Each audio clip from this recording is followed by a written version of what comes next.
সময়ের কসম বা সময়ের শপথ। এখানে আসরের ওয়াক্ত অর্থ হতে পারে, মহাকাল অর্থ হতে পারে, সময় অর্থ হতে পারে। তো সবচেয়ে বেশি তাফসীরের কিতাবে যে অর্থটা এসেছে সেটা হলো মহাকালের কসম, সময়ের কসম। সময়ের শপথ করে আল্লাহ পাক বলছেন, ইন্নাল ইনসানা লাফি খুসর, নিঃসন্দেহে এই পুরো মানব জাতি ক্ষতির মধ্যে আছে। আল্লাহ পাক মানুষ এবং জিনকে সৃষ্টি করেছেন শুধুমাত্র তার ইবাদত করার জন্য। ওয়ামা খালাকতুল জিন্না ওয়াল ইনসা ইল্লা লিয়াবুদুন। কিন্তু সেই আল্লাহ রাব্বুল আলামিন বলছেন যে পুরো মানব জাতি ক্ষতির মধ্যে আছে। ইল্লাল্লাযীনা আমানু, তবে মানব জাতির মধ্যে তারা ক্ষতিমুক্ত থাকবে যারা কিনা ঈমান এনেছে, এক নাম্বার। দুই, ওয়া আমিলুস সলিহাত, যারা সৎ আমল সম্পাদন করেছে। তিন, ওয়া তাওয়াসাউ বিল হাক্কি, যারা পরস্পরকে সত্যের উপদেশ দিয়েছে। চার, ওয়া তাওয়াসাউ বিস সবর, এবং যারা পরস্পরকে ধৈর্যের উপদেশ দিয়েছে। আল্লাহ সুবহানাহু ওয়া তাআলা এখানে বলছেন সময়ের কসম করে পুরো মানব জাতি ক্ষতির মধ্যে আছে। ইহকালেও ক্ষতির মধ্যে আছে, পরকালেও ক্ষতির মধ্যে আছে। তবে চারটা গুণাবলী যারা অর্জন করতে পেরেছে, তার উপর ইস্তেকামাহ বা দৃঢ় থাকতে পেরেছে, তারা ইনশাআল্লাহ তাআলা দুনিয়ার ক্ষতি এবং পরকালের ক্ষতি উভয় ক্ষতি থেকেই মুক্ত থাকবে ইনশাআল্লাহ আযজা ওয়া জাল। সে চারটা গুণাবলীর এক নাম্বার হচ্ছে ঈমান, দুই নাম্বার নেক আমল, সৎ আমল, তিন নাম্বার সত্যের উপদেশ, হকের দাওয়াত, এবং চার নাম্বার ধৈর্য বা সবর। দেখুন, আল্লাহ রাব্বুল আলামিন সময়ের কসম করে আপনাকে আমাকে কয়েকটা মেসেজ দিয়েছেন। এক নাম্বার হচ্ছে সময় আমাদের জীবনে খুব গুরুত্বপূর্ণ। আমাদের জীবনের সবচাইতে গুরুত্বপূর্ণ বিষয়টার নাম হচ্ছে সময়, যে বিষয়ে বর্তমান জেনারেশনের খুব একটা মাথা ব্যথা কাজ করে না। কোনো ব্যক্তি যদি তার হায়াতের, তার সময়ের মূল্য বুঝতে পারে প্রকৃত অর্থে, সে কি কখনো ঘন্টার পর ঘন্টা রাস্তাঘাটে আড্ডা মারতে পারে, অনলাইনে সময় নষ্ট করতে পারে, চায়ের দোকান আড্ডা পিটাতে পারে, বান্ধবীর পিছনে সময় ব্যয় করতে পারে, টিকটক নিয়ে ব্যস্ত থাকতে পারে? সময়ের মূল্য যে ব্যক্তি বোঝে সে কি কখনো এই কাজগুলো করতে পারে? আল্লাহ পাক সবার আগে এখানে আমাকে বলছেন বলে আসরি, সময়ের কসম, অর্থাৎ সময় আপনার আমার জীবনে অত্যন্ত গুরুত্বপূর্ণ এবং এই সময়টা লিমিটেড। আল্লাহ পাক একটা লিমিটেড টাইম দিয়েছেন আমাদের। এই টাইমটা বাড়বেও না, কমবেও না, হয়তোবা বরকত হতে পারে বা বরকত কমে যেতে পারে। হায়াত যেটা আল্লাহ পাক দিয়েছেন এটা কিন্তু বাড়ে না, কমে না, বরং এর মধ্যে হয় বরকত হয় অথবা বরকত কমে যায়। যখন মানুষ পাপে লিপ্ত থাকে, কন্টিনিউয়াসলি পাপ করতে থাকে, তার হায়াতের বরকত কমে যায়। আর যখন মানুষ কন্টিনিউয়াসলি নেক কাজ করতে থাকে, ভালো কাজ করতে থাকে, তার হায়াতের মধ্যে বরকত হয়। এবং বরকতময় সময়গুলো খুঁজে খুঁজে বের করে যদি কেউ আমল করতে পারে, যেমন শেষ রাত তাহাজ্জুদের সময় একটা বরকতময় সময়, ফজরের নামাজের পরের যে সুবহে সাদিকের যে সময়টুকু, ইশরাকের সময়, চাষতের সময়, এগুলো বরকতময় সময়। আসর থেকে মাগরিবের সময় বরকতময়, হজের সময়গুলোতে বরকত আছে, রমাদান মাস বরকতময় মাস, লাইলাতুল কদর এবং শেষ 10 রাত বরকতময়, জিলহজের প্রথম 10 দিন বরকতময়, আরাফা আশুরা বরকতময়। এগুলো খুঁজে খুঁজে বের করে যে ব্যক্তি আমল করতে পারে তার হায়াতে বরকত হবে ইনশাআল্লাহ আযম। এক কথায় আল্লাহ রাব্বুল আলামিন সময়ের কসম কেন করছেন? আপনাকে আমাকে এটা বোঝানোর জন্য যে সময় আমাদের জীবনে সবচেয়ে বেশি গুরুত্বপূর্ণ।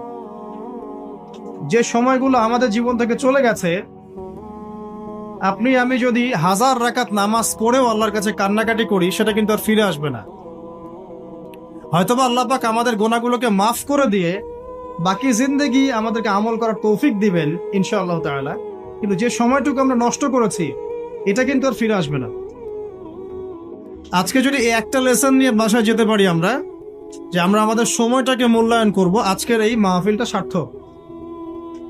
আর আজকের মাহফিলে আমরা যদি অনেক কথাবার্তা বলি কিন্তু কোনো লেসন নিয়ে বাসায় ফিরে না যাই, তাহলে আজকের এই মাহফিলের কোনো সার্থকতা নাই। আসা এবং যাওয়াই হবে এখানে। আমি আসলাম, নাস্তা খেলাম, লেকচার দিলাম, চলে গেলাম। আপনারা আসলেন, দেখলেন, সেলফি উঠালেন, চলে গেলেন। এটাই কি সার্থকতা? না। এক নাম্বার শিক্ষা নিতে হবে, সময়কে মূল্যায়ন করতে হবে। সময়কে মূল্যায়ন করার জন্য একটা বই সাজেস্ট করব, সেটা হলো প্রোডাক্টিভ মুসলিম। একটা বই আছে, বাজারে পাওয়া যায়, প্রোডাক্টিভ মুসলিম। এই বইটার মধ্যে আপনি দেখবেন 24 ঘন্টা কিভাবে আপনি রাসূল সাল্লাল্লাহু আলাইহি ওয়াসাল্লামের সুন্নাহ মতো কাটাবেন, এটা লেখা আছে। এছাড়া আর অনেক অনেক বই আছে, তবে এই বইগুলো ইয়াং জেনারেশনরা বেশি পছন্দ করে। প্রোডাক্টিভ মুসলিম মানে কি? মানে হচ্ছে 24 ঘন্টাকে সে এমনভাবে ব্যালেন্স করবে যার মধ্যে তার পড়াশোনা, তার ইবাদত, তার তেলাওয়াত, তার জিকির আজগার, তার বাজারঘাট, তার ব্যবসা বাণিজ্য, তার পরিবার, সবকিছু ব্যালেন্স করা যায়। ইসলামে তো বৈরাগ্যবাদের সুযোগ নাই। সারাদিন খালি নামাজই পড়বো, এর নাম তো ইসলাম নয়। সারা বছর ধরে রোজা রাখবেন, এর নাম কিন্তু ইসলাম নয়। নবী সাল্লাল্লাহু আলাইহি ওয়াসাল্লাম নামাজও পড়তেন, রাতে ঘুমাতেন। তিনি পরিবারও ভরণ পোষণ দিয়েছেন, স্ত্রী সন্তান ছিল, আবার তিনি যুদ্ধ জিহাদও করেছেন। আবার নবী সাল্লাল্লাহু আলাইহি ওয়াসাল্লাম রোজাও রেখেছেন, কখনো ছেড়েও দিয়েছেন। মানে ইসলামে এই বৈচিত্র্য আছে। ইসলাম এই বৈচিত্র্যময় একটা রিলিজন, এটাই ইসলামের সৌন্দর্য। আমরা অনেক সময় মনে করি যে ইসলামের সবকিছু একরকম হতে হবে, সবাইকেই বুকের উপর হাত বাঁধতে হবে, অথবা সবাইকে নাভির নিচে হাত বাঁধতে হবে, অথবা সবাইকে নাভির উপরে হাত বাঁধতে হবে, আর সবাই রফল এদেন করবে, আবার মনে করি কেউই করবে না। আসলে এই কনসেপ্টগুলো ঠিক নয়। ইসলাম বৈচিত্র্যময়, এখানে ভেরিয়েশন আছে, এখানে বৈচিত্র্য আছে, এবং এই বৈচিত্র্যটাই ইসলামের সৌন্দর্য। এটা বুঝতে আমাদের অনেক সময় লেগে যাচ্ছে, আল্লাহ পাক বোঝার তৌফিক দান করুন। চিন্তার মধ্যে মত পার্থক্য থাকবে। একটা হাদিস, কোরআনের একটা সূরা, একজন স্কলার একভাবে ব্যাখ্যা করছেন, আরেকজন কিন্তু আরেকভাবে ব্যাখ্যা করছেন। এখন ব্যাখ্যার মধ্যে মত পার্থক্য দেখা যাচ্ছে, কিন্তু কখনো কখনো দেখা যায় দুটো ব্যাখ্যাই ঠিক আছে। আল্লাহ পাক কাউকে এমন একটা ইলম দিয়েছেন যা অন্য কাউকে দেন নাই, আরেকজনকে আল্লাহ পাক এমন একটা বুঝ দিয়েছেন যেটা আবার অন্য কাউকে দেন নাই। কিন্তু কোরআনের একটা আয়াতকে কেন্দ্র করেই কিন্তু ব্যাখ্যাগুলো এসেছে। তো এই যে বৈচিত্র্য, এটা ইসলামের সৌন্দর্য, এটা ইসলামের মানে ব্যর্থতা নয়, কিন্তু এটা ইসলামের সৌন্দর্য। শুধু খেয়াল রাখতে হবে ওই ব্যাখ্যা, ওই বুঝ আমরা গ্রহণ করব যেই বুঝ এবং ব্যাখ্যা নবী সাল্লাল্লাহু আলাইহি ওয়াসাল্লাম এবং সাহাবায়ে কেরাম রাদিয়াল্লাহু আনহুম তাদের থেকে স্বীকৃত, এতটুকুই। তো যে বিষয়ে আসছিলাম ভাই, সময়টাকে মূল্যায়ন করি। প্রফেটিক লাইফস্টাইল, এটা বলা যতটা সহজ, করাটা খুব কঠিন। রাতের ঘুমানো থেকে শুরু করে আবার রাতের ঘুম পর্যন্ত এই যে 24 ঘন্টার দিন রাত, এটাকে এমনভাবে ঢেলে সাজাতে হবে যাতে এর মধ্যে আমার ইবাদত থাকে, নামাজ থাকে, জামাতে নামাজ থাকে, তিলাওয়াত থাকে, তালিম দেওয়া থাকে, দিন প্রচার থাকে, পরিবারকে সময় দেওয়া থাকে, বাজারঘাট করা থাকে, সন্তান প্রতিপালন থাকে, ব্যবসা বাণিজ্য থাকে, সবকিছুকে ব্যালেন্স করতে হবে। যদি এটা করতে পারি তাহলে ইনশাআল্লাহ আগামী দিনে আশা করা যায় আমাদের তরুণ প্রজন্মের হাতে ইসলামের পতাকা উঠবে ইনশাআল্লাহ। আর এখন যে লাইফস্টাইল আমরা পালন করছি আর কি, বাস্তবতায় আসেন, সেটা হচ্ছে এমন, ঘুমাচ্ছি রাত 2টা-3টায়, কারণ গার্লফ্রেন্ড তো ফোন দেয় রাত 12টার পর, আর গার্লফ্রেন্ড ফোন দিলে তো 3-4 ঘন্টা কথা না বলে থাকা যায়, তাই না ভাই? তার মানে ঠিক বলছেন, তার মানে এর সাথে অভ্যস্ত আছেন আপনারা। তো ঘুমাতে ঘুমাতে 3টা-4টা, উঠছেন মাশাআল্লাহ জোহরের আগে, তো ফজরটা পড়ছেন জোহরে গিয়ে, তারপরে যে আসর মাগরিব ঢিলা ঢালাভাবে যাচ্ছে, সারাদিন গায়ে কোনো এনার্জি নাই, যেহেতু ঘুম ক্লিয়ার হচ্ছে না, শরীরে শক্তি নাই। এরপরে আবার ফেসবুকিং আছে, ইউটিউবিং আছে, বন্ধুদের সাথে আড্ডা আছে, একটু সময় পাইলে স্কুল কলেজে অথবা কফি শপে অথবা চায়ের দোকানে আড্ডা মারা, আবার রাত্রেবেলা ওই যে এলাকা ভিত্তিক কিছু জায়গা থাকে আড্ডা মারার, আপনার নদীর ধারে বা রাস্তার ধারে বা ব্রিজের উপরে, দেখবেন গোল হয়ে যুব সমাজ বসে বসে লুডো খেলছে। গোল হয়ে যুবকরা বসে যে কিছু একটা করে, কি করে এটা বুঝতে আমার 1 মাস লাগছে। আমি অনেককে প্রশ্ন করছিলাম যে আসলে ওরা করে কি, যে গোল হয়ে যে বসে থাকে মাঝখানে একটা জিনিসের দিকে তাকায় আছে, কি করে আসলে। পরে একদিন নিজেই গিয়ে দেখলাম আসলে কি করে। ভাই কি করো? ওই যে ভাই ইতস্তত বোধ করছে যে আপনি, আপনার ভিডিও আমরা ইউটিউবে শুনি, আপনি সেই ব্যক্তি না? যে হ্যাঁ আমি সেই ব্যক্তি। কি করো তোমরা? তো বলছে যে আমরা ভাই লুডো খেলছিলাম। তো ওখানে যে লুডো খেলে এটা আমরা বুঝতে পারি নাই। আমি অনেস্টলি বলছি যে টিকটক বলে যে কিছু একটা আছে, এটা আমি জানতাম না এতকে। এটার নামে কোন অ্যাপস আছে এটা আমার জানাই ছিল, শুধু ফেসবুক এবং ইউটিউবিং জানতাম। তো দেখেন আমরা সময়গুলো প্র্যাকটিক্যালি এইভাবে নষ্ট করছি। তো যদি প্রফিটিক লাইফস্টাইলে না আসতে পারি, তাহলে আল্লাহ পাকের যে শপথ ওয়াল আসরি, সময়ের কসম, এখান থেকে কোনো শিক্ষা আমরা অর্জন করতে পারছি না। দুই নম্বরে যাওয়ার আগে আল্লাহর কাছে ওয়াদা করি যে আজকে থেকে ইনশাআল্লাহ তাআলা যতদিন আল্লাহ পাক বাঁচিয়ে রাখবেন, ইনশাআল্লাহ তাআলা দেশের প্রেক্ষাপট যেমনই হোক, বিশ্বের প্রেক্ষাপট যেমনই হোক, ঠিক আছে, দেশে মহামারী নেমে আসুক, দুর্ভিক্ষ নেমে আসুক, কি হয় হোক, 24 ঘন্টার প্রফিটিক লাইফস্টাইল আমি মেনে চলবো ইনশাআল্লাহ। স্পেশালি যুব সমাজকে এই নিয়াত করতেই হবে, আদারওয়াইজ আপনারা সামনে ভয়ঙ্কর বিপদ দেখতে পারবেন। এমন ভয়ঙ্কর সিচুয়েশন আসবে যেটা কল্পনাতেও নাই এই মানব জাতির। কি আসবে সেটা নিয়ে আমি আসলে আপনাদেরকে ভয় দেখাতে চাচ্ছি না। আগামী বিশ্বের ভবিষ্যৎটা ভালো না, আগামী বিশ্বের ভবিষ্যৎটা মোটেই ভালো না। তো সময় এখনই আছে, মানে এই সময়টাই সময় মনে করে, ভবিষ্যতের চিন্তা বাদ দিয়ে এইটাকেই সময় মনে কর। আল্লাহ পাক তৌফিক এনায়েত করুন, আমিন। 2 নম্বর মেসেজ হচ্ছে আল্লাহ পাকের, সময়ের কসম করে আল্লাহ পাক বোঝাতে চাচ্ছেন যে ইতিহাস এর দিকে আপনাকে চোখ দিতে হবে। পৃথিবীর সৃষ্টি থেকে নিয়ে কিয়ামত পর্যন্ত একটা বিষয় খুব কমন, সেটা কি? যুগে যুগে যারাই আল্লাহ রাব্বুল আলামিনের তাওহীদ এবং তার নবীর সুন্নতকে অবজ্ঞা করেছে, আল্লাহ পাক কাউকে এই পৃথিবীতে স্থান দেননি। এই ইতিহাসটা কোরআন এবং হাদিসের পাতায় পাতায় আছে। সময়ের শপথ করে আল্লাহ পাক আমাদেরকে বলছেন, ইতিহাস ঘেটে দেখো, পিছনের দিকে তাকিয়ে দেখো, যুগে যুগে যারাই আল্লাহ এবং তার রাসূলের অবাধ্য হয়েছে, আল্লাহ পাক কাউকে এই পৃথিবীতে স্থান দেন নাই। 1 নাম্বার দেখেন, ওই যে নূহ আলাইহিস সালাম স্থান পেয়েছে। নূহ আলাইহিস সালামের যুগে যে মানুষেরা আল্লাহর বিরোধিতা করেছিল, তারা কি টিকতে পেরেছে? পারে নাই।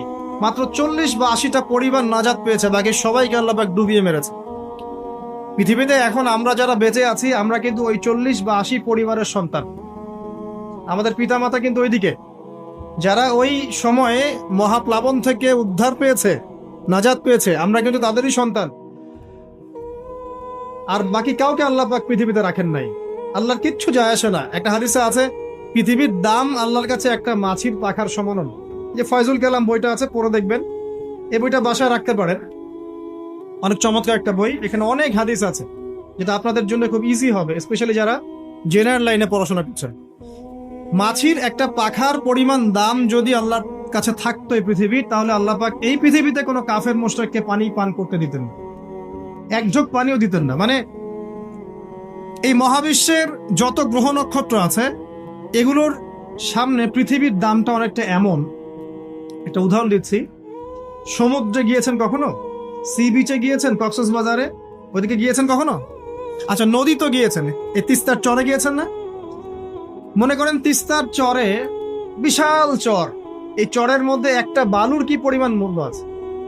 বালুর একটা কণার কি পরিমাণ দাম থাকতে পারে? এই পুরো মহাবিশ্বে পৃথিবীর অবস্থানটা এতটুকুই, বরং তার চেয়েও কম। পুরো মহাবিশ্বে পৃথিবীর অবস্থান এর চাইতেও কম, যতটুকু একটা বিশাল চরের মধ্যে একটা বালুর মূল্য। পুরো বিশাল সমুদ্র সৈকত, এই সমুদ্র সৈকতে একটা বালুর কোনো দাম আছে? একটা বালুর কণার? ওটা থাকলেই কি না থাকলেই কি? পৃথিবীর অবস্থানটা ঠিক এমন মহাবিশ্বে। ওই পৃথিবীতেই আমরা এখন বসবাস করছি, আর আমরা মনে করছি যে আমরা পৃথিবীতে চিরস্থায়ী হব। এই দুনিয়াটা আমাদের, এখানে যা ইচ্ছা আমরা তাই করব, এখানে পলিটিক্স করলে যা ইচ্ছা তাই করব, এখানকার অর্থনৈতিক দায়িত্ব পাইলে যা ইচ্ছা তাই করব, এখানকার সামাজিক নেতৃত্ব পাইলে যা ইচ্ছা তাই করব, হ্যাঁ, এখানকার ধর্মীয় নেতৃত্ব পাইলে যা ইচ্ছা তাই করব। আমাদের ভাবটা এখন এমন। অথচ পৃথিবীর মূল্য আল্লাহর কাছে একটা বালুর পরিমাণ, একটা মাছির পাখার পরিমাণ। তো আলী রাদিয়াল্লাহু আনহু একটা কথা বলতেন যে পৃথিবীতে মানুষ এমন ভাবে বিচরণ করে যে মানুষ মনে করে যে পৃথিবীতে সে ছাড়া আর কিছুই নাই, আর পৃথিবী থেকে মানুষ এমন ভাবে চলে যায় যে মনে হয় পৃথিবীতে সে কখনো ছিলই না। এটা আলী ইবনে আবি তালেব রাদিয়াল্লাহু আনহুর কথা। কত গভীর কথা, চিন্তা করছে? পৃথিবীতে যখন মানুষ বসবাস করে, তখন মানুষের কাছে মনে হয় যে দুনিয়াটা আমাদেরই, দুনিয়াতে আমরা ছাড়া কিচ্ছু নাই, সবকিছু আমাদের, এই দুনিয়ার মালিক আমরাই। মুখে হয়তো বলে যে আল্লাহ বলে একজন আছে, কাজে কিন্তু আসলে মানে না, কাজে কিন্তু আসলে মানুষ এটা স্বীকার করে না। কার্যত স্বীকার করলে কি মানুষ আল্লাহর হালালকে হারাম করতে পারতো? আল্লাহর হারামকে হালাল করতে পারতো? একজনকে দেখলাম বলছে যে মেয়েদের ড্রেস কতটুকু লম্বা হবে, কতটুকু খাটো হবে, ঢিলাঢালা হবে কিনা, শালীন হবে কিনা, এইসব নিয়ে কথাবার্তা বলার সময় নাই এখন। এখন যুগটা এগিয়ে যাওয়ার। তো যুগটা কি নগ্ন হয়ে এগিয়ে যাব? এই যুগে কি নগ্ন হয়ে এগিয়ে যাব? তো এই যে আল্লাহ পাকের বিধানের 5 পয়সা পরোয়া নাই। আল্লাহ পাক যেখানে বলছেন সূরা আহজাবে যে মেয়েদেরকে বলো হে নবী, তারা যখন বাড়ির থেকে বের হবে তারা যেন জিলবাব দিয়ে তাদের কাপড়টা, দেহটাকে ঢেকে নাই। তো আল্লাহ পাকের এই আদেশের কি দাম আছে ওর কাছে? 5 পয়সা দাম আছে? আল্লাহ পাক বলছেন সুদ খেও না, যদি সুদ খাও তাহলে আল্লাহ এবং তার রাসূলের সাথে যুদ্ধের ঘোষণা শুনে রাখ। কোনো দাম আছে আল্লাহর কথা? সুদ না খেলে এই যুগে চলে? চুরি করো না, ডাকাতি করো না, জেনা করো না, আল্লাহ পাক বলছেন। দেধারসে এগুলো আমরা করছি এবং এগুলোকে স্বাভাবিকভাবে মেনে নিয়েছি, যেটা হয়। প্রত্যেকদিন খবরের কাগজ খুলবেন, দেখবেন ধর্ষণের খবর পাওয়া যাচ্ছে, পরকীয়ার খবর পাওয়া যাচ্ছে। গতকালকে একটা নিউজ দেখেছি যে মায়ের পরকীয়া দেখে ফেলায় মেয়েকে মা হত্যা করেছে। মায়ের পরকীয়া দেখে ফেলায় মেয়েকে মা শ্বাসরোধ করে হত্যা করেছে। আর কয়দিন আগে দেখলেন তো যে মাকে ছেলে আবার গুলি করে হত্যা করে। তো বলেন কোন পৃথিবীতে বসবাস করছেন? ওয়াল আসরি দিয়ে আমি আপনাকে কি বুঝাবো? সময়ের কসম, এটার ব্যাখ্যা আমি কি করব আর আপনাকে কি বুঝাবো? এই হচ্ছে বর্তমান প্রেক্ষাপট। তো দেখুন আল্লাহ পাক সময়ের কসম করে বলছেন, যুগের পর যুগ তাকিয়ে দেখেন, যারাই আল্লাহ এবং তার রাসূলের বিধানের পরোয়া করে নাই, আল্লাহ পাক কাউকে এই পৃথিবীতে টিকতে দেননি। শুধু একটা সময় দিয়েছেন, কাউকে 100 বছর, কাউকে 1000 বছর, কাউকে 500 বছর, কাউকে 700 বছর। একদিন না একদিন আল্লাহ পাক এদেরকে ধ্বংস করে দিয়েছে। নূহ আলাইহিস সালামের পরে আসেন আদ জাতি। আদ জাতির লোকেরা অনেক লম্বা ছিল, ওই যে ওই গাছের চেয়েও লম্বা হবে। ওই যে গাছটা দেখছেন, ইউক্যালিপ্টাস গাছ নাকি জানি, না ওই যে পিছনে, তো হ্যাঁ ওই গাছের চাইতেও লম্বা। আসলে আমি বুঝাতে পারবো না। তাল গাছগুলো দেখেছেন, তাল গাছ, নারিকেল গাছ, এর চাইতেও বড় বড় ছিল ওরা ফিজিক্যালি। বিশ্বাস হয় না? এমনও মানুষ ছিল পৃথিবীতে, আমরা তো এখন ছোট, লম্বা চওড়া মানুষ ছিল পৃথিবীতে, এবং তারা ছিল আদ এবং সামুদ জাতি। তার একটা কথা বলতো যে মান আশাদ্দু মিন্না কুওয়া, আমাদের চেয়ে শক্তিশালী আর কে আছে? আওয়ালাম ইয়ালামুন আন্নাল্লাহা হুয়া আশাদ্দু মিনহুম কুওয়া। আল্লাহ পাক বলেছেন কোরআনে যে তারা কি জানে না যে আল্লাহ তাদেরকে সৃষ্টি করেছেন তিনি তার চেয়ে বেশি শক্তিশালী। এরা বলতো যে আমাদের যে শক্তিশালী কে আছে? পাহাড় কেটে কেটে বাড়ি নির্মাণ করত, সৌধ নির্মাণ করত। যখন কাউকে মারতো, ওয়াইদা বাতাসতুম জাব্বারিন, কাউকে পিটাইলে খুব পিটাইতো, মানে খুব উদ্ধত অহংকারী ছিল। হুদ আলাইহিস সালাম এবং সালেহ আলাইহিস সালাম তাদের নবী ছিলেন। আল্লাহ পাক নির্দিষ্ট সময় দিয়েছেন, একদিন ধ্বংস করে দিয়েছেন। বিশাল দেহের এই মানুষগুলোকে আল্লাহ পাক ধ্বংস করেছেন ঝড় দিয়ে, বাতাস দিয়ে। বাতাসে এমন ভাবে উপড়ে দিয়েছেন যেন খেজুর গাছের ডাল উপরে পড়ে গেলে যেমন ভাবে পড়ে থাকে, এরা সেভাবেই পৃথিবীতে পড়েছে। শেষ, সমস্ত দম্ভ অহংকার সব শেষ, চূর্ণ বিচূর্ণ। সামুদ জাতির একই অবস্থা। আকাশ থেকে বজ্রপাত, এই যে বিজলি যেটা বলি আমরা, প্রচন্ড বজ্রনিনাদ শব্দে একদিনে শেষ। কমে লুত পরস্পর ছেলে জেনা করতো, নাউজুবিল্লাহ, যেটা এখনকার ফ্যাশন হয়ে গেছে আর কি। হ্যাঁ, আজকে দেখলাম একটা নিউজ, যে আমি আসলে নিউজ দেখতে খুব পছন্দ করি, যে একটা স্কুলের টিচার, সে নিজেও সমকামী, সে শিক্ষার্থীদেরকে পড়াচ্ছে, সে নিজেও সমকামী। তাকে সরিয়ে দেওয়ার জন্য শিক্ষার্থীরা আন্দোলন করছে। এখন এদের সংগঠনও আছে, এদের পতাকা আছে, এদের ম্যাগাজিন আছে, এরা মানবতার কথা বলে, এরা বলে যে বাক স্বাধীনতার কথা বলে। আগে ওই উইকিপিডিয়া ঘাটলে দেখবেন, আগে দেখা যেত যে সমকামিতাকে একটা রোগ বলতো মানুষ, যেটা মানসিক রোগ ইত্যাদি। এখন উইকিপিডিয়া ঘেটে দেখবেন, এখন এটাকে বলে এটা হচ্ছে বাক স্বাধীনতা। মানে বাক স্বাধীনতা, আপনি চাইলে একটা ছেলেকেও বিয়ে করতে পারেন, মেয়েকেও করতে পারেন। তো লূত আলাইহিস সালামের কওম এই কাজটা করতো। এমনই অসভ্য কওম ছিল যে 2 জন ফেরেশতাকে আল্লাহ পাক 2 জন মানে তরুণ যুবকের রূপে পাঠিয়েছেন। 2 জন ফেরেশতার নাম, একজন জিবরাইল আলাইহিস সালাম, একজনের নাম মিকাইল আলাইহিস সালাম। 2 জনকে পাঠিয়েছেন ওদেরকে ধ্বংস করার জন্য, কিন্তু ফুটফুটে সুদর্শন তরুণের রূপে আর কি। তো তারা এসে আশ্রয় নিয়েছেন লূত আলাইহিস সালামের বাসায়। এখন ওই কওমের লোকেরা এসে লূত আলাইহিস সালামকে বলছে যে তোমার মেহমানদেরকে ডেকে নিয়ে আসো। লূত আলাইহিস সালাম বলছে কি জন্য? তখন তারা বলছে তুমি তো খুব ভালো করেই জানো আমরা কি জন্য এসেছি। কথা কি বুঝতে পারছেন? লূত আলাইহিস সালাম বলছেন যে হাউলাই বানাতি ইন কুনতুম ফাইলিন, আমার মেয়েরা আছে, তোমাদের যদি কোনো সৎ পুরুষ থেকে থাকো তাহলে আমার মেয়েদেরকে বিয়ে করে নাও, প্রয়োজন আমার মেয়েদেরকে বিয়ে করে নাও, তারপরে ওই খারাপ কাজে যেও না। তখন তারা বলছে যে তুমি খুব ভালো করেই জানো লূত আমরা কি জন্য এসেছি, তোমার মেয়েদের ব্যাপারে আমার কোনো আগ্রহ নাই। চিন্তা করতে পারেন? তখন লূত আলাইহিস সালাম বলছেন আলাইসা মিনকুম রাজুলুন রাশীদ, তোমাদের মধ্যে কি একটা ভালো মানুষও বাকি নাই? এরকম কম ছিল, আল্লাহর ফেরেশতাদেরকেও চাচ্ছে নিজেদের কুপ্রবৃত্তি দমন করার জন্য। আল্লাহ পাক ওই জাতিটাকে এমন ভাবে ধ্বংস করেছেন, ফেরেশতা জিবরাইল আলাইহিস সালামের পাখা আছে প্রায় 600টা পাখা, 2টা পাখা দিয়ে তিনি ওই পুরো কওমকে এভাবে উঠিয়েছেন আসমানে। তারপর আসমান থেকে ওদেরকে পাথর বর্ষণ করা হয়েছে, রজম যেটা বলি আমরা। দুনিয়াতে রজম না হলে আসমানে হয়েছে রজম, পাথর নিক্ষেপ করে থেতলে দেওয়া হয়েছে, তারপরে এদেরকে উল্টে এভাবে দাফন করে দেওয়া হয়েছে। জর্ডান নামক জায়গার ডেড সি বা মৃত সাগর যেটা, ওই জায়গাটা হচ্ছে কওমে লূতের জায়গা।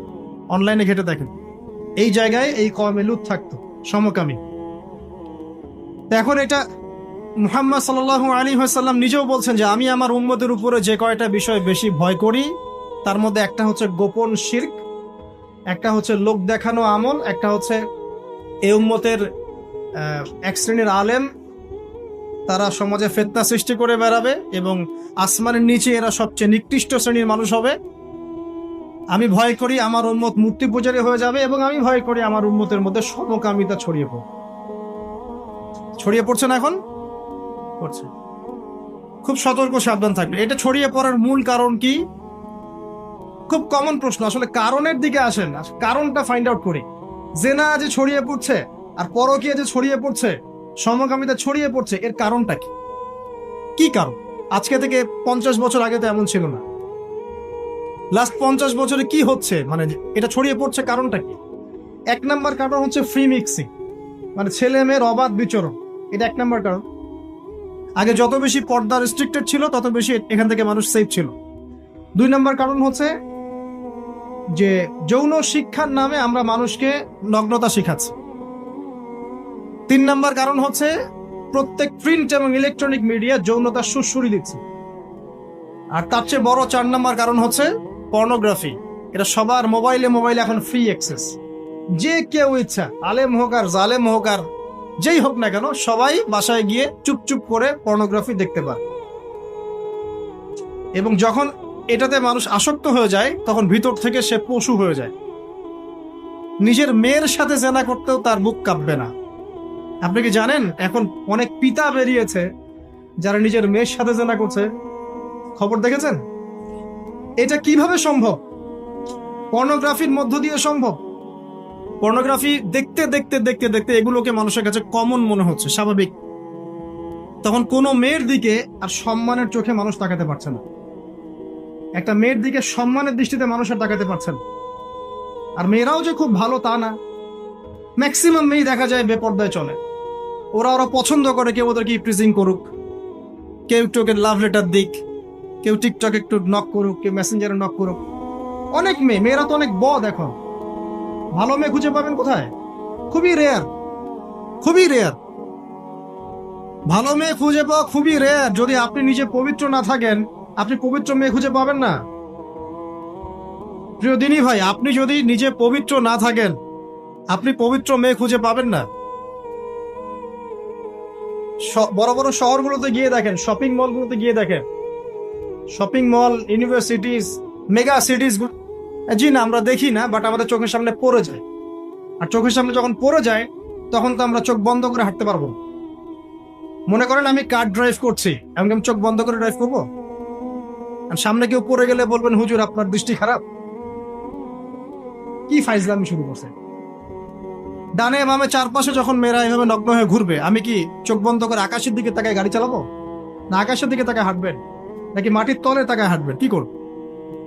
তো এগুলো হচ্ছে এক প্রকার এক শ্রেণীর বুদ্ধি প্রতিবন্ধী আছে, নাস্তিকতায় বিশ্বাসী, এদের খোরা যুক্তি এগুলো। তুমি সারা দেশে এরকম নগ্নতা ছড়িয়ে বেড়াবা আর বলবা যে তোমাদের মানসিক সমস্যা, হ্যাঁ তোমাদের মনের সমস্যা, রোগটা তোমাদের মনে। আশ্চর্য বিষয়। সুবহানাল্লাহ। তো যেটা বলছিলাম ভাই, এগুলোর কারণটার দিকে আসেন। মূল কারণটা কিন্তু এইগুলা, ফ্রি মিক্সিং, আপনার মিডিয়াগুলোর মধ্য দিয়ে এইভাবে অবাধে দেদারসে যৌনতার প্রদর্শনী, বিভিন্ন মুভিজ এন্ড ফিল্মস, এই যে সিরিয়াল, এইগুলা, এমন কিছু মিডিয়া যেগুলো আমাদেরকে যৌনতা শিখাচ্ছে, এবং পর্নোগ্রাফি, এগুলো সবকিছু যখন একত্রিত হয়েছে তখন দেখবেন সমাজের মধ্যে যৌনতা বেড়েছে, জেনা বেড়েছে, ধর্ষণ বাড়ছে, তারপরে পরকীয়া বাড়ছে, এবং এগুলো এখন নর্মাল হয়ে গেছে। মানে এগুলো নর্মাল, মানুষ সবাই মেনে নিছে যে এটা হয়, এমনই আসে। ধর্ষণ দিনে 4-5টা হয়, হ্যাঁ রেপ এটা হতেই পারে, জেনা, ছেলে মেয়ে একটা আপোষের সম্মতিতে প্রেম করছে, জেনা করছে, সমস্যার কিছু নাই, এটা বাক স্বাধীনতা, এটা মানুষ মনে করে এখন। হ্যাঁ, দুজন যদি পরস্পর সম্মতিতে জেনা করে এটাকে পাপ মনে করা হচ্ছে না এখন আর। আপনার কথা কি মাথার উপরে আছে? সত্যি, এখন যদি দুজন, একজন ছেলে একজন মেয়ে যদি সম্মতিতে জেনা করে এটাকে পাপ মনে করা হচ্ছে না, জোর করে করলে তখন পাপ মনে করা হচ্ছে। এবং দেখা যায় অনেক পরিবার, আপনি জরিপ করে দেখেন, ম্যাক্সিমাম পরিবারে এখন পরকীয়া ঢুকে গেছে। স্বামীকে নিয়ে স্ত্রী সন্তুষ্ট না, স্ত্রীকে নিয়ে স্বামী সন্তুষ্ট চলছে। আবার যদি কেউ অনেস্টলি একাধিক বিয়ের দিকে যায়, তখন তাকে আবার সমাজের দিকে খারাপ চোখে দেখা হচ্ছে। দেখা যাবে একটা স্ত্রী আছে বাসায়, কিন্তু বাইরে 10টা মেয়ের সাথে টাঙ্কি মেরে বেড়ায়, কোনো সমস্যা নেই। 10টা মেয়ের সাথে জেনা করে বেড়ায়, কোনো সমস্যা নেই। কিন্তু একটা মেয়েকে যদি বিয়ে করে তাকে ভরণ পোষণ, তার রেসপন্সিবিলিটি, তার গার্ডিয়ানশিপ, তাকে সম্পত্তির অধিকার, যৌন অধিকার সবকিছু দেওয়ার চেষ্টা করে, তখন সমাজের মানুষ বাঁকা চোখে তাকান। এটা কোন যুগে আছেন? এটা আইয়ামে জাহিলিয়াত চলছে এখন। আমরা মক্কাকে আইয়ামে জাহিলিয়াত মনে করেন? মক্কার জাহিলিয়াতের চেয়ে 1000 গুণ বেশি জাহিলিয়াত এখনকার বিশ্বে আছে। কেউ চ্যালেঞ্জ করলে আমার সাথে ডিবেট করতে বলেন, আমি প্রমাণ করে দিব যে মক্কার জাহিলিয়াতের চাইতে 1000 গুণ বেশি জাহিলিয়াত এই যুগে আছে। তবে শর্ত হচ্ছে এই জাহিলিয়াত প্রমাণ করতে হবে শুধু কোরআন এবং হাদিসের চোখ দিয়ে, অন্য কোনো চোখ দিয়ে চলবে না। তো এই সব কিছুর উপরে আবার একটা বিষয় আছে, সেটা হলো সবসময় আইনের সুশাসন নিশ্চিত হচ্ছে না। সব ধর্ষকের বিচার হচ্ছে না, সব জেনাকারের বিচার হচ্ছে না, মাদকদ্রব্য সবার বিচার হচ্ছে না। আর বিচার হলে আইনের ফাঁক ফোকর দিয়ে বেরিয়ে যাচ্ছে। আর সিস্টেম করা আছে, ওখানে একটু খাওয়াবেন, তার নিচে একটু খাওয়াবেন, তারপর এখানে একটু খাওয়াবেন, আস্তে আস্তে সব খুলে যায়। আর এগুলো আমরা মেনে নর্মাল, এমনই সিস্টেম, আমরা সবাই মেনেই নিয়েছি, এটাই হয়। এই যে মেনে নেওয়ার ট্রেন্ড, এটা করতে করতে করতে আমরা এখন চরম রকম জাহেলি একটা সমাজে বসবাস করছি। এই সময়ের কসম আল্লাহ পাক আপনাকে করছেন, ওয়াল আসর, এই সময়ের কসম। মানে কোন সময় আপনি বসবাস করছেন নিজেই চোখ দিয়ে দেখেন। সময়কে চিনতে শিখুন, ইতিহাস পড়তে শিখুন। ইতিহাসের সময়ের যুগে যুগে যারা আল্লাহর আইনের বা আল্লাহর বিধানের বিরোধিতা করেছে, ওদের কি পরিণত হয়েছে দেখুন, আর সময়কে মূল্যায়ন করুন। এভাবে আদ সামুদের কথা বললাম, কওমে লুতের কথা বললাম, এই যে কওমে শুআইব, একই অবস্থা, মাপে কম দিত, আল্লাহ পাক ভূমিকম্প দিয়ে ধ্বংস করে দিয়েছে, মানুষকে ঠকাতো। শুআইব আলাইহিস সালামের কওম যেভাবে মানুষকে ঠকাতো, এখনকার IMF আর ওয়ার্ল্ড ব্যাংক মানুষকে এইভাবে ঠকায়। এটা আপনি বুঝবেন না যদি ইন্টারন্যাশনাল ইকোনমিক্স মনিটারি সিস্টেম সম্পর্কে পড়াশোনা না করেন। সুদের জালে ফেলে দরিদ্র দেশগুলোকে একদম গলায় রশি ধরে টেনে ফেলে, হ্যাঁ সুদের মধ্য দিয়ে, এবং পুরো ওয়ার্ল্ডটাকে এভাবে সাজিয়েছে, এর বাইরে কেউ বের হতে পারবে না। ইন্দোনেশিয়ার একজন প্রেসিডেন্ট চেষ্টা করেছিলেন বের হওয়ার জন্য, সুকান্ত, আগে হয়তো আছে, নাম পড়ে দেখবেন। তারপরে ওরা ইন্দোনেশিয়াকে ইকোনমিক স্যাংশন দিয়ে দিয়েছে। ইন্দোনেশিয়া আস্তে একটা ভালো অবস্থান থেকে হঠাৎ করে ধাপ করে পড়ে গিয়েছে। যখন টার্কি এখান থেকে বের হওয়ার চেষ্টা করেছে, ওকে স্যাংশন দিয়ে দিয়েছে। ভেনিজুয়েলা যখন বের হওয়ার চেষ্টা করেছে, ওকে স্যাংশন দিয়ে দিয়েছে। মানে এরা শুআইব আলাইহিস সালামের ওই কওমের মতোই পুরো মানব জাতিকে অর্থনৈতিক দাসত্বের দিকে নিয়ে গেছে। তো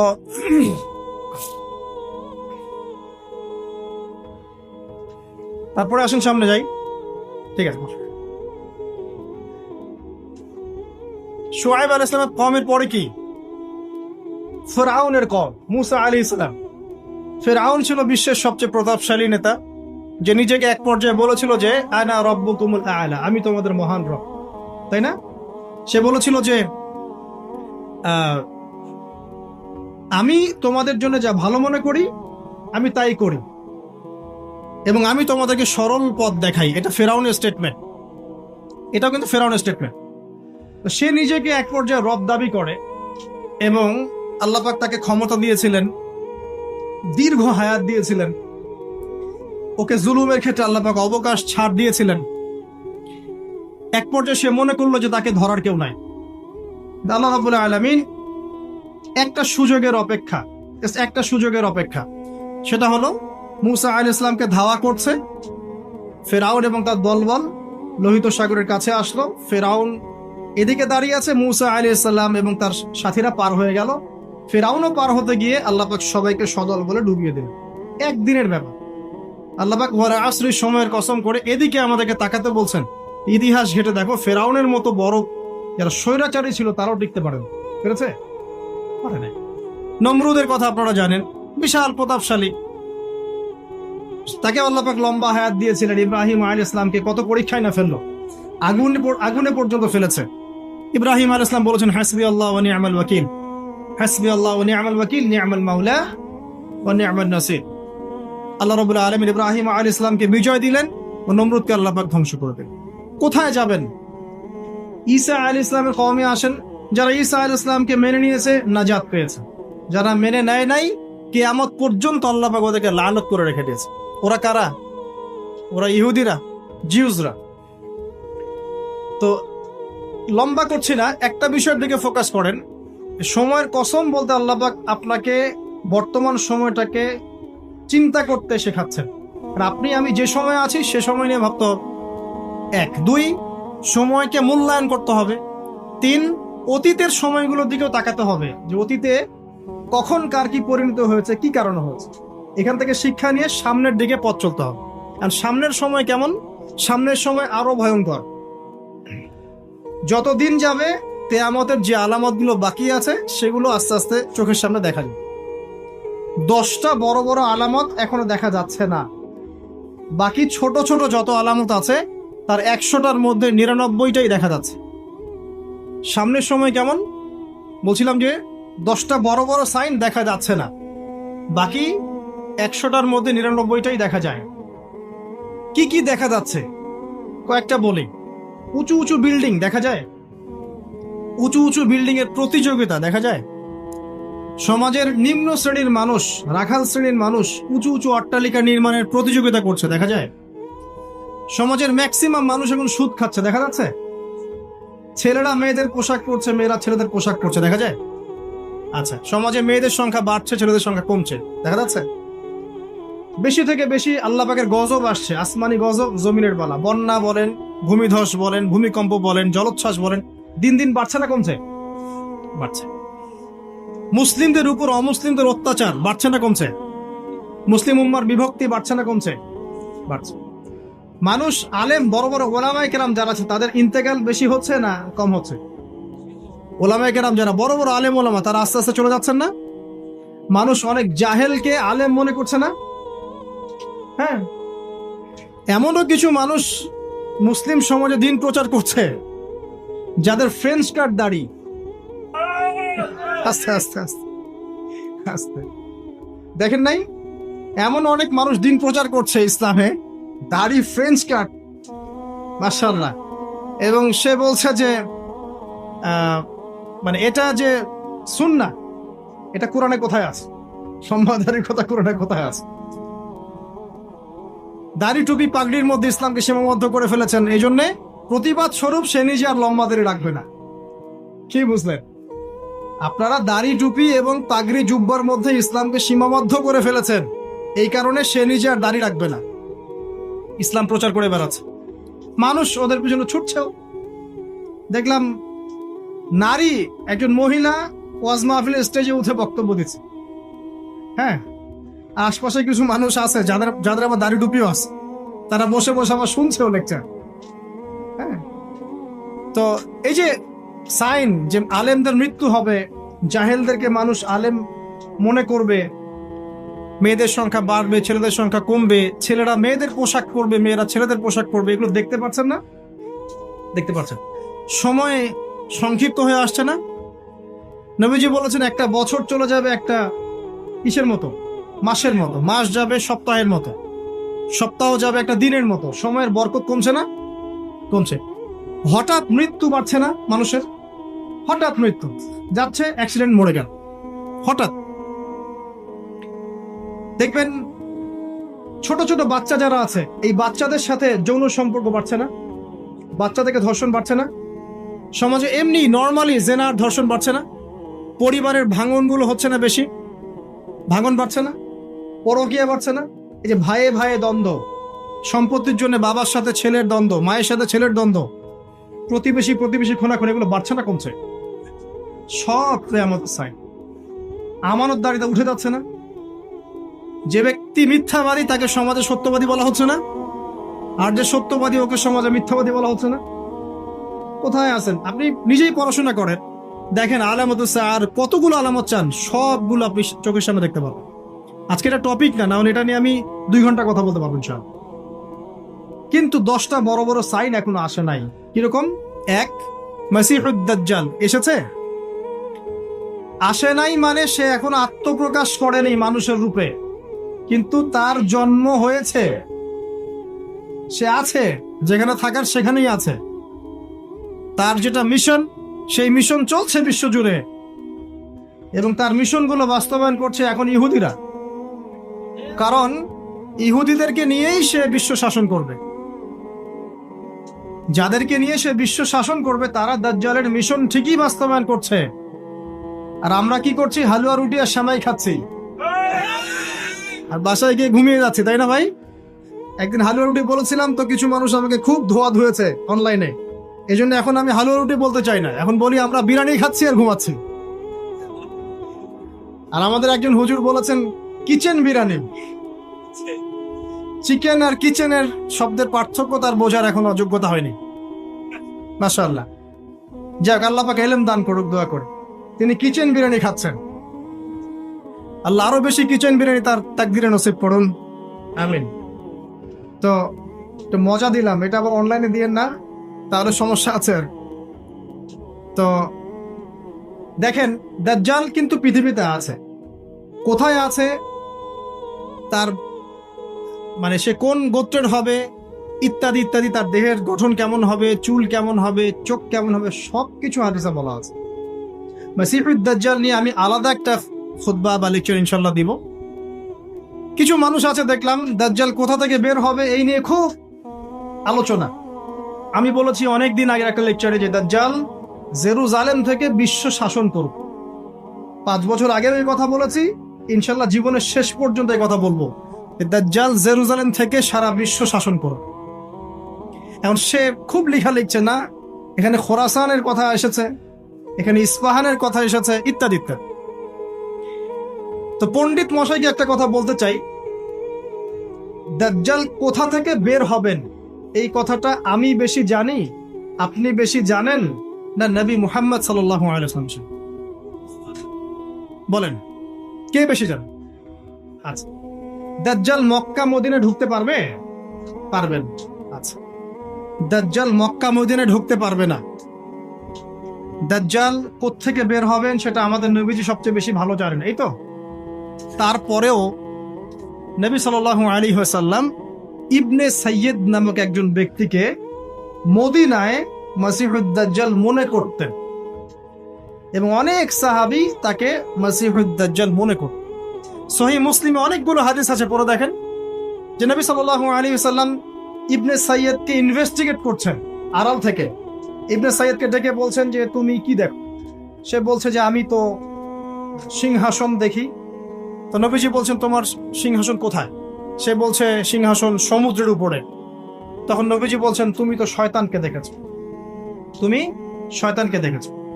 এরপরে নবীজি বলছেন তুমি কি বিশ্বাস করো যে আমি মুহাম্মদ শেষ নবী? ইবনে সাইয়্যিদ বলছে আপনি কি বিশ্বাস করেন যে আমি নবী? কথা বুঝতে পারছেন? কথা বুঝতে পারছেন না? নবীজি মনের মধ্যে একটা শব্দ গোপন করলেন। শব্দটা ছিল দুখান। কি নাম? সূরা দুখান আছে না? দুখান। দুখান শব্দটা মনের মধ্যে গোপন করে ইবনে সাইয়্যিদকে বলছেন যে, বলো দেখি আমি মনের মধ্যে কি শব্দ গোপন করে রেখেছি। তখন ইবনে সাইয়্যিদ কি বললো জানেন? বলল দুখ। দুখ রহস্যময় ক্যারেক্টার না একটা? ওমর রাদিয়াল্লাহু আনহু বলছেন যে, ইয়া রাসূলুল্লাহ, আপনি আমাকে অনুমতি দেন, এর গর্দানটা আমি উড়াই দিই। তখন নবী সাল্লাল্লাহু আলাইহি ওয়াসাল্লাম বলছেন যে, না, যদি সে, শোনেন স্টেটমেন্টটা শোনেন, যদি ইবনে সাইয়্যিদ সত্যি দাজ্জাল হয়ে থাকে, তাহলে তুমি তাকে হত্যা করতে পারবে না, কারণ তার হত্যা লেখা আছে ঈসা আলাইহিস সালামের হাত। ঠিক আছে? আর যদি সে দাজ্জাল না হয়ে থাকে, তাহলে নিরপরাধ ব্যক্তিকে হত্যা করার মধ্যে কোনো সার্থকতা নাই। এই যে যদি সে দাজ্জাল হয়ে থাকে, এই চান্সটা নবী সাল্লাল্লাহু আলাইহি ওয়াসাল্লাম কেন নিবেন? অথচ ঘটনাটা মদিনা, যে মদিনায় দাজ্জাল ঢুকতে পারবে না। ব্যাপারটা কি রহস্যময় নয়? এত সহজেই দাজ্জালের কনসেপ্ট নিয়ে এত আলোচনা করা যায় না। দু চারটা হাদিসকে মিলালেই সবকিছুর কনক্লুশন আসে না।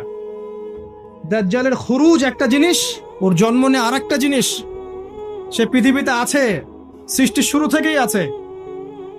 স্বয়ং নূহ আলাইহিস সালাম যখন নবী ছিলেন, তখন নূহ আলাইহিস সালামও তার কওমকে দাজ্জাল সম্পর্কে সতর্ক করেছেন। তো নূহ আলাইহিস সালামের যুগে সে কোথায় ছিল? এটা কি চিন্তার বিষয় নয়? আবার তামিম দাড়ি দেখে আসছেন দ্বীপের মধ্যে তাকে বাধা অবস্থায়। হাদিস আছে না?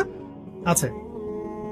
এখন একটা হাদিসের মধ্যে যে আছে যে দাজ্জাল ইরাক এবং শাম এর মাঝামাঝি একটা রাস্তা থেকে বের হয়ে আসবে, এটা একটা হাদিস। আরেকটাতে আছে ইস্পাহান থেকে বের হয়ে আসবে। ইস্পাহান কিন্তু এখন ইরানের মধ্যে। ঠিক আছে? আরেকটা হাদিসে আছে খোরাসান থেকে বের হয়ে আসবে। আপনি কিভাবে মেলাবেন? আবার নবীজি এখানে মদিনার মধ্যে ইবনে সাইয়্যিদকে বলছেন যে, ওমর, সে যদি দাজ্জাল হয়ে থাকে তুমি তাকে মারতে পারবে। ব্যাপারটা কি রহস্যজনক না? অনেক চেইন মিলাতে হবে এখানে। একটা দুটো হাদিসে তো আমি কনক্লুশন আসতে পারবো না। আরেকটা বিষয় বলি, ওই যে শাম এবং ইরাকের মাঝখানে রাস্তার কথা আসছে, এই জায়গাটা এখন ইসরায়েলের আন্ডারে পড়েছে। অথচ যেই সময় হাদিসটা বলা হচ্ছিল তখন কিন্তু ইসরায়েল রাষ্ট্রের অস্তিত্ব ছিল না। যখন দাজ্জাল সংক্রান্ত এই শাম ইরাকের হাদিস বলা হচ্ছে, তখন ইসরায়েল রাষ্ট্রের জন্মও হয় নাই। এর জন্ম তো হয়েছে 1914 সালে, 17 সালে, 45 সালের দিকে এসে। তাহলে ওই যে ইস্পাহান, খোরাসান যেগুলো বলছেন, এমনও হতে পারে অদূর ভবিষ্যতে ইসরায়েল ওই জায়গাগুলো দখল করে ফেলবে। হতেই পারে। সিরিয়ার ওই উপত্যকা কি ইসরায়েলের ছিল আগে? মিশরের গোলান ওদের ছিল আগে? আস্তে আস্তে তারা এক্সটেন্ড করেছে। এত সহজে একটা হাদিস যে একটা কনক্লুশনে এসে অনলাইন ধুয়ে দেওয়ার মধ্যে কোনো সার্থকতা নাই। তো এই মুফতি সাহেব বা উনাকে জিজ্ঞাসা করেন দাজ্জালের পণ্ডিতকে, তাহলে খোরাসান থেকে যদি দাজ্জাল বের হবে আর ইস্পাহান থেকে বের হবে, তাহলে মদিনায় নবী সাল্লাল্লাহু আলাইহি ওয়াসাল্লাম ইবনে সাইয়্যিদকে কেন দাজ্জাল মনে করছে? এই প্রশ্নের উত্তর আগে শুনে আসতে পারেন। এর কি উত্তর দেয়? এটা নিয়ে আরো ডিটেলস কথা আছে। আমি বললাম যে একটা দুইটা হাদিস দিয়ে এগুলো আমি বোঝাতে পারবো না। আমার মিনিমাম 1 ঘন্টা সময় লাগবে। আল্লাহ পাক এই বিষয়গুলো নিয়ে আমাদেরকে গভীর গবেষণার তৌফিক দান করুন। এতটুকু জেনে রাখেন, সে এই বিশ্ব শাসন করবেই এবং 40 দিন সে বিশ্বটাকে ম্যাসাকার করবে। তার এক হাতে জান্নাত, এক হাতে জাহান্নাম। মানে এটা সত্যিকারের জান্নাত জাহান্নাম নয়, এটা রূপক অর্থে। মানে যে তার আনুগত্য করবে সে তাকে প্রোগ্রেস দিবে, যে তার আনুগত্য করবে না ধ্বংস। সে যে বায়ুমণ্ডল, যে আকাশ নিয়ন্ত্রণ করবে, দুর্ভিক্ষ দিবে, সে যে মানুষকে সচ্ছলতা দিবে, এগুলো কিভাবে? এগুলো তার আনুগত্য এবং তার মানে বিরোধিতার মধ্য দিয়ে মানে পরিস্ফুটিত হবে। আর দাজ্জাল এমন একটা গাধার পিঠে সফর করবে যেটার কান হবে অনেক লম্বা। এই গাধা মানে কি সত্যিকারের গাধা? তাহলে গাধা কি আকাশে উঠবে? আর কিছু প্রোটেস্ট্যান্ট মার্কা মুসলিম আছে, এরা মনে করে না গাধা মানে সত্যিই গাধা। এমন গাধা আসবে যে গাধা চলে আকাশে সফর করা যায়। আসলে কি এখানে গাধা কি গাধাই বোঝানো হয়েছে? দাজ্জালের হাতে রুটির পাহাড় থাকবে। কিছু মানুষ মনে করে রুটির পাহাড় মানে আসলে রুটির পাহাড়। আসলে কি রুটির পাহাড় মানে খাবারের নিয়ন্ত্রণ? এগুলো বোঝার জন্য কি আপনার পিএইচডি করার দরকার আছে? তো অনেক ডেপ এই সাবজেক্টটা, এটাকে আপনাকে খুব গভীরভাবে পড়তে হবে। চলুন, এই সাইনটা এখন দেখা যাচ্ছে না, সে এখনো আত্মপ্রকাশ করে নাই, অচিরেই করবে। তবে এতটুকু জেনে রাখেন, সে আত্মপ্রকাশ করলে জিউসদেরকে নিয়ে সারা বিশ্ব সে শাসন ঠিকই করবে। তবে আল্লাহ পাক তাকে এবং পুরো জিউসদেরকে ওই জেরুজালেমে ধ্বংস করবেন কিভাবে? ঠিক যেভাবে আল্লাহ পাক ফেরাউন এবং তার দলবলকে ধ্বংস করেছেন লোহিত সাগর। একই সুন্নাহ, সেম সুন্নাহ আল্লাহ পাক অ্যাপ্লাই করবেন। আল্লাহ পাক সবর করেছেন, ধৈর্য ধরেছেন, সবগুলাকে এক জায়গায় এনেছেন লোহিত সাগরে, তারপর একদিনের মধ্যে ফেরাউন আর তার দলবলকে ডুবিয়ে দেন। একই সুন্নাহ আল্লাহ পাক সবাইকে জেরুজালেমে একত্রিত করছেন, এক জায়গায় একত্রিত করছেন। ঈসা ইবনে মারিয়ামের হাতে, ইমামুল মাহদির হাতে এই সমস্ত জালেমদের পতন এক মুহূর্তে হয়ে যাচ্ছে। এটা হবে সামনে, এটা দেখা যাচ্ছে না। আর কি, ইয়াজুজ আর মাজুজ দেখতে পাচ্ছেন না, 3টা বড় বড় ভূমিকম্প দেখতে পাচ্ছেন। আর কি পাচ্ছেন না? ইয়েমেনের আগুন দেখতে পাচ্ছেন না, দাব্বাতুল আর্থ দেখতে পাচ্ছেন না, ঈসা আলাইহিস সালামের আগমন দেখতে পাচ্ছেন না। মানে এই যে বড় বড় সাইনগুলো, এগুলো আপনি দেখতে পাচ্ছেন, বাকি সব ছোট ছোট আলামতগুলো দেখতে পাচ্ছেন না? দেখতে পাচ্ছেন। এটা আপনার সময় সামনে অপেক্ষা করছে। আর আল্লাহ পাক, আল্লাহ রাব্বুল আলামিন, আমরা শেষ করছি, আল্লাহ রাব্বুল আলামিন এখন কি বলছেন? যে এই সময়ের কসম করে আল্লাহ পাক বলছেন সবাই আমরা ক্ষতির মধ্যে আছি। আমরা যে ক্ষতির মধ্যে আছি এটা কি বোঝার আর বাকি আছে? পারিবারিকভাবে, ধর্মীয়ভাবে, ইকোনমিক্যালি, আপনার পলিটিক্যালি আমরা যে ক্ষতির মধ্যে আছি বোঝার কি বাকি আছে? পুরো বিশ্বটাই ক্ষতির সম্মুখীন। কিন্তু আল্লাহ পাক একটা শর্ত দিচ্ছেন বা একটা উপায় বলে দিচ্ছেন যে এই 4টা কাজ যদি তোমরা ঠিকঠাক মতো করতে পারো ইনশাআল্লাহ তোমরা ক্ষতি থেকে বেঁচে থাকবে ইনশাআল্লাহ। আমরা দোয়া করি আল্লাহ পাক আমাদের সবাইকে এই 4টা কাজ সঠিকভাবে করার তৌফিক ইনায়েত করুন, আমিন। কোন 4টা কাজ? 1 নাম্বার, ঈমান, ইল্লাল্লাযীনা আমানু। ঈমান কাকে বলে এটা জানি তো আমরা, নাকি? কয়টা পিলার ঈমানের? কয়টা? 5টা। আর ইসলামের পিলার 6টা, নাকি? ইসলামের 5টা, ঈমানের 6টা। ঈমানের 6টা পিলার কি কি বলেন? 1 নাম্বার কি? আল্লাহর প্রতি বিশ্বাস। দেখছেন এই অবস্থা। তারপরে ফেরেশতাগণের প্রতি বিশ্বাস।